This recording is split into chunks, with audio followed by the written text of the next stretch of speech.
देश के 6 राज्यों में हुए 7 विधानसभा सीटों पर हुए उपचुनाव के नतीजे काफी हद तक स्पष्ट हो गए। इन कुल 7 विधानसभा सीटों पर 3 नवंबर को वोटिंग हुई। इसमें सबसे दिलचस्प और करीबी मुकाबला बिहार के गोपालगंज और मोकामा विधानसभा सीट पर देखने को मिली। इन दोनों सीटों पर एक बीजेपी तो दूसरी पर राजद के प्रत्याशी को जीत मिली। बिहार उपचुनाव परिणाम पर मंत्री इजराइल मंसूरी ने कहा कि मोकामा में प्रचंड वोट से जीत मिली, जबकि गोपालगंज में सहानुभूति फैक्टर के कारण भाजपा जीती।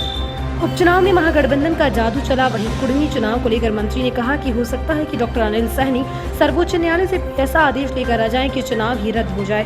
देखिए, कोई ऐसी पार्टी है जो दावा नहीं करती है, और हम जो कॉन्टेस्ट दिए हैं गोपालगंज में, ये सीट तो मेरा नहीं था, ये सीट तो बीजेपी का था। तो कुछ कहीं ना कहीं सहानुभूति भी होती है, लेकिन हमारा जो समर्थन मिला है इससे साफ जाहिर है जिस अपार समर्थन मिला है वो ऐसे जगह पर जहां सहानुभूति थी, और हमारा प्रत्याशी जो महागठबंधन के पिछले बार कांग्रेस के प्रत्याशी वहां लड़े थे जो तीसरे स्थान पर थे, और आज जो किन कंटेस्ट हुआ है इससे साफ झलकता है कि बिहार में युवाओं के, छात्रों का, नौजवानों का और बिहार के लोकप्रिय उप मुख्यमंत्री श्री तेजस्वी प्रसाद यादव जी और माननीय मुख्यमंत्री श्री नीतीश कुमार जी को लोगों ने पसंद किया है, और लोगों ने दवाई, कमाई, सिंचाई, करवाई, सुनवाई की सरकार पर आस्था व्यक्त किया है। कुढ़नी में क्या होगा?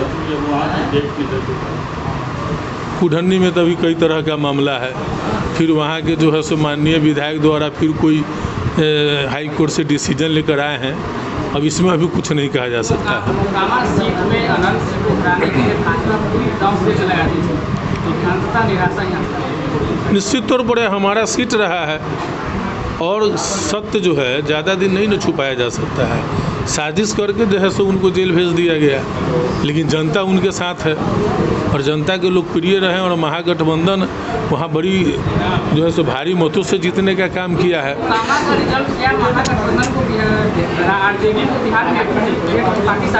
निश्चित तौर पर बिहार में राष्ट्रीय Janata Dal A to Z की पार्टी है।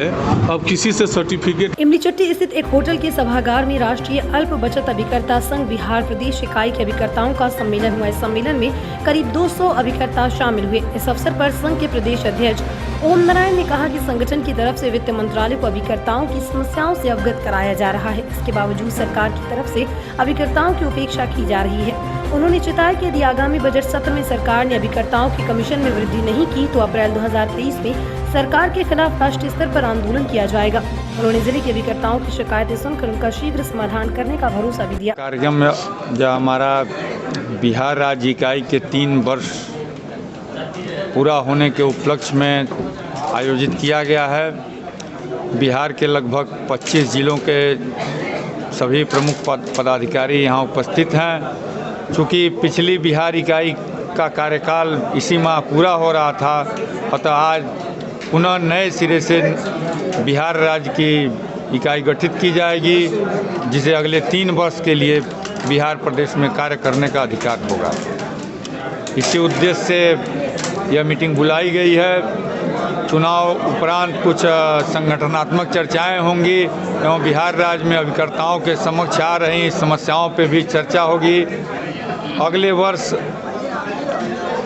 चूँकि यह संगठन राष्ट्रीय स्तर पर है, आज की तारीख में देश के 15 से अधिक राज्यों में हमारी प्रदेश इकाइयाँ कार्य कर रही हैं, तो एक अभिकर्ताओं की जो जायज़ मांगे हैं, उनकी मूलभूत समस्याएं हैं। वर्तमान में जो डाकघर की समस्या एक कैंसर का रूप धारण कर चुकी है, उसको लेके एक राष्ट्रीय स्तर पे व्यापक पैमाने पे बड़ा आंदोलन करने का भी अगले साल संगठन का विचार है। उस पे भी फीडबैक लिया जाएगा विभिन्न जिलों का, एवं आगामी राष्ट्रीय कार्यकारिणी की बैठक में बिहार प्रदेश इकाई की संगठनात्मक चर्चा व बिहार में संगठन आज की तारीख में किस स्तर पर है, वहाँ रिपोर्ट प्रस्तुत करने के बाद और भी अन्य राज्यों से रिपोर्ट लिया जाएगा। उसके बाद राष्ट्रीय कार्यकारिणी संगठन के अगले उद्देश्य या अगले सरकार के समक्ष अभिकर्ताओं की मांगों को लेकर जाने के लिए क्या राष्ट्रीय कार्य। मुजफ्फरपुर शहर के 0 माइल स्थित एक विवाह भवन में उत्तर बिहार ग्रामीण बैंक एम्प्लॉइज फेडरेशन और उत्तर बिहार ग्रामीण बैंक ऑफिसर फेडरेशन की संयुक्त कार्यकारिणी समिति की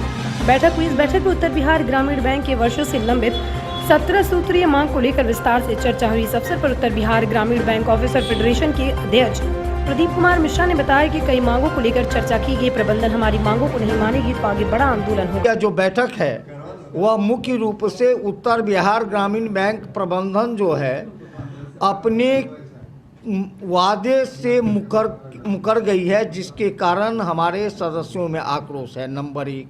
नंबर 2, बैंक में पर्याप्त मात्रा में वैकेंसी है, इसके बावजूद न तो नई बहाली की जा रही है, न कोई प्रमोशन दिया जा रहा है। नंबर 3, मनमाने ढंग से जो है बैंक में ट्रांसफ़र पोस्टिंग का कारोबार चलाया जा रहा है। नंबर 4, जो स्टाफ बैंक के सर्कुलर के विरुद्ध काम करने को तैयार नहीं है, उसे मानसिक प्रताड़नाएं दी जा रही है। नंबर 5, कि अवकाश के दिनों में काम करने के लिए दबाव बनाया जा रहा है। और आज भी सिवान रीजन में हेड ऑफिस के मुख्य प्रबंधक गए हैं, जहां सरफेसी एक्ट के तहत रिन्यू को नोटिस दिया जाएगा। तो इन सब तमाम जो स्टाफ विरोधी कार्रवाई प्रबंधन की है और जिस तरह से हमारे सदस्यों को ट्रांसफ़र के नाम पर प्रताड़ित किया जा रहा है, तो उत्साहित किया जा रहा है, जिसके कारण हम लोग काफ़ी आक्रोशित हैं। क्या निर्णय लिए? और अभी हम लोगों ने निर्णय लिया है कि अविलंब हम एक पत्र उनको देंगे।